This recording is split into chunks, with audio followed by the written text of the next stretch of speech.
సభాధ్యక్షులు రాష్ట్ర కార్యదర్శి కనుక్కున్న సాంబశివరావు గారు, సిపిఐ జాతీయ మాజీ ప్రధాన కార్యదర్శి, పార్లమెంట్ సభ్యులు, మాజీ సీనియర్ నాయకులు కపిల్ సుధాకర్ రెడ్డి గారు, అలాగే ఇప్పుడే మాట్లాడిన మన జాతీయ కార్యదర్శి డాక్టర్ కె నారాయణ గారు, వేదిక పైన ఉన్నటువంటి మన తెలంగాణ సాయుధ పోరాట యోధులు కందిమల్ల ప్రతాప్ రెడ్డి గారు, అలాగే రాష్ట్ర కార్యదర్శి వర్గ సభ్యులు సీనియర్ నాయకులు కమలపల్లా వెంకరెడ్డి గారు, అలాగే బోస్ గారు, మల్లేష్ గారు, ఈటి నరసింహ గారు, విజయలక్ష్మి గారు, వేదికపడినటువంటి మన జిల్లా కార్యదర్శి ఛాయాదేవి గారు, అలాగే మన ఏఐటీసీ నాయకురాలు, అలాగే మన తెలంగాణ సాయుధ పోరాట మన రాయివి నారాయణ గారి మనవరాలు, ఈ సభలో ఉన్నటువంటి ప్రముఖ స్వాతంత్ర సమరయోధులు, కామ్రేడ్స్, ఈరోజు మన పార్టీ 99వ వ్యవస్థాపక దినోత్సవాన్ని దేశవ్యాప్తంగా అత్యంత ఉత్సాహపూరితంగా జరుపుకుంటున్నాయి. ఈ సందర్భంగా మీ అందరికీ నా వైపు నుంచి హృదయపూర్వకమైనటువంటి శుభాకాంక్షలు, అభినందనలు తెలియపరుస్తూ ఉన్నాను. కామెంట్స్, మనమంతా కూడా ప్రతి సంవత్సరం వార్షికోత్సవం జరుపుకుంటూ ఉన్నాం. ఎందుకు జరుపుకుంటూ ఉన్నాం అంటే, కమ్యూనిస్ట్ పార్టీ ఈ దేశంలో పుట్టినాడు ఎలాంటి పరిస్థితులు ఉన్నాయి. ఆనాడు ఈ దేశానికి స్వాతంత్రం లేదు, బ్రిటిష్ వర్ష పాలన కొనసాగుతున్నది. అలాగే సామంత రాజులు సంస్థానాలు 550 సంస్థానాల్లో పరిపాలన సాగుతున్నది. అందుకనే మన సిపిఐ కాన్పూర్లో 25 డిసెంబర్ 26 స్థాపించబడిన తర్వాత మొట్టమొదట అప్పుడు స్వాతంత్ర పోరాటం సాగుతున్నది కాంగ్రెస్ ప్రభుత్వం, కాంగ్రెస్ పార్టీ ఆధ్వర్యంలో. అప్పుడు ఆ సందర్భంగా భారతదేశానికి సంపూర్ణ స్వాతంత్రం కావాలని పిలిపించిన మొదటి పార్టీ సిపిఐ పార్టీ అనేటువంటి విషయాన్ని కూడా ఇక్కడ మనం అందరం కూడా గుర్తు చేసుకోవాలి.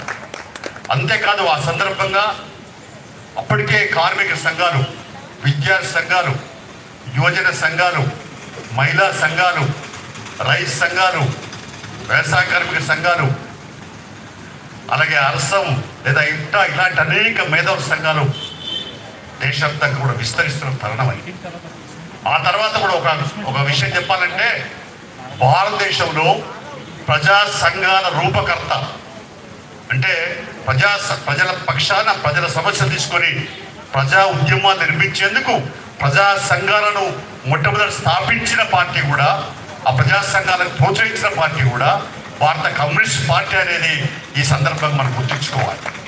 అలాగే ఇవాళ మనం చూస్తూ ఉన్నాం, మనం అనేక పోరాటాల త్యాగాలు, నారాయణ గారు మాట్లాడారు, సాంబశివరావు గారు అనేక అంశాలను ప్రస్తావన చేశారు. మీ అందరికీ కూడా తెలియని విషయాలు కావు, మన చరిత్ర అంతా మనకు తెలుసు. అయితే గతమంతా కూడా త్యాగాల చరిత్ర, పోరాటాల చరిత్ర, ఉద్యమాల చరిత్ర. మరి మనం అనేక వేలాది మందిని అక్షరప్పుడు పోగొట్టుకున్నాం, విప్లవ వీరుల్ని, కిషోరాలను పోగొట్టుకున్నాం. అయినా మన ఇవాళ ఈ దేశంలో మార్క్సిజం లెనినిజం సిద్ధాంత పునాదుల మీద సమసమాజ లక్ష్యంగా, అంతరాలు లేని సమాజాన్ని నిర్మించే లక్ష్యంగా, శ్రమకు తగ్గ ఫలితం రావాలి, ఇలాంటి అంతరాలు లేకుండా సామాజిక న్యాయం ఇలాంటి అంశాలపైన మనం ఉద్యమాలు పోరాటం చేస్తాం. మన దేశానికి స్వాతంత్రం వచ్చి 75 సంవత్సరాలు గడుస్తున్నా, రాజ్యాంగం అమల్లోకి వచ్చి 73 సంవత్సరాలు గడుస్తున్నా. అసలు అమలుకి వచ్చినటువంటి రాజ్యాంగం అమలు కాదే, రాజ్యాంగం అమల్లో ఉంది. ఆ రాజ్యాంగం పేరు మీదనే ఇవాళ ప్రజాస్వామ్యం పేరుతో ఎన్నికలు జరుగుతూ ఉన్నాయి.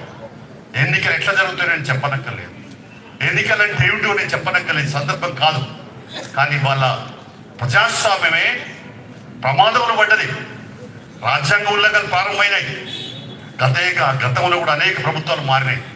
కానీ 10 ఏళ్లలో అందులో బీజేపీ, ఎన్డీఏ, నరేంద్ర మోడీ, అమిత్ షా ఈ ప్రభుత్వ అధికారంలోకి వచ్చిన తర్వాత మతోన్మాదం, అలాగే నియంతృత్వం, అలాగే కార్పొరేటీకరణ, అలాగే ప్రైవేటీకరణ ఇవన్నీ పెరిగిపోయినాయి.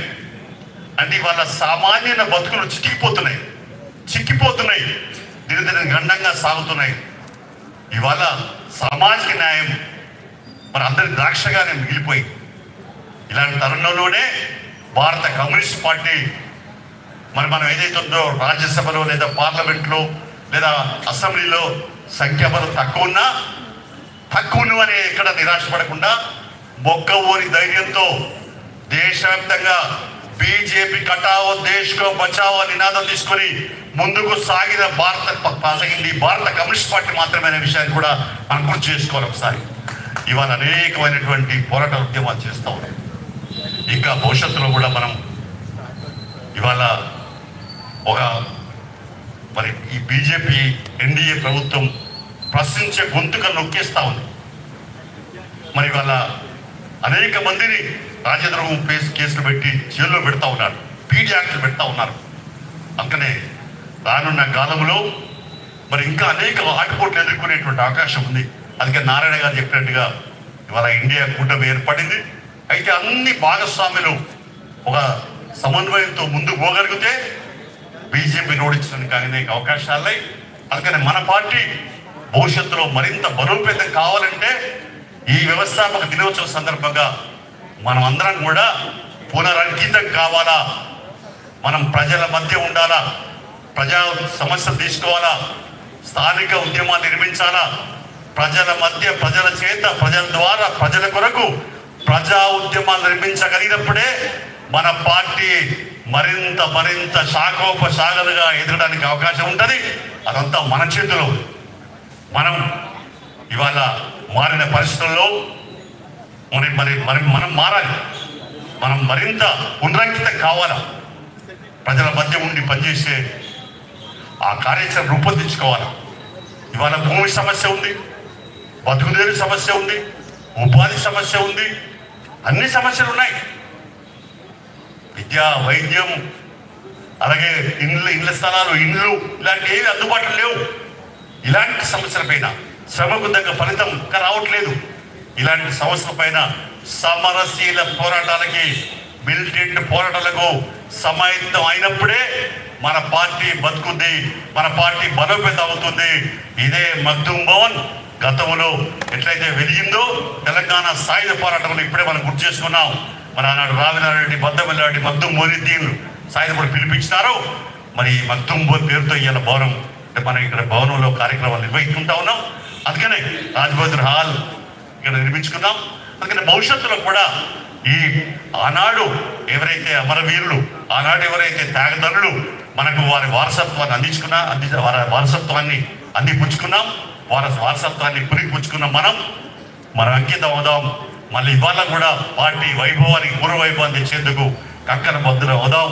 అదే ఇవాళ మన పార్టీ ఈ 99వ సంవత్సరాల సందర్భాన్ని నేను భావిస్తూ భవిష్యత్తుకు బాటలేద్దాం, గతాన్ని నెమ్మరేసుకుందాం, వర్తమానంలో ఆలోచిద్దాం, భవిష్యత్తుకు బాటలేద్దామని చెప్పి మీ అందరికి విజ్ఞప్తి చేస్తూ మరి భారత కమ్యూనిస్ట్ పార్టీ బలోపేతానికి అంకలం అవుదామని పిలిపిస్తూ మీ అందరికి పేరు నమస్కారం తెలుపుతూ సెలవు తీసుకుంటాం.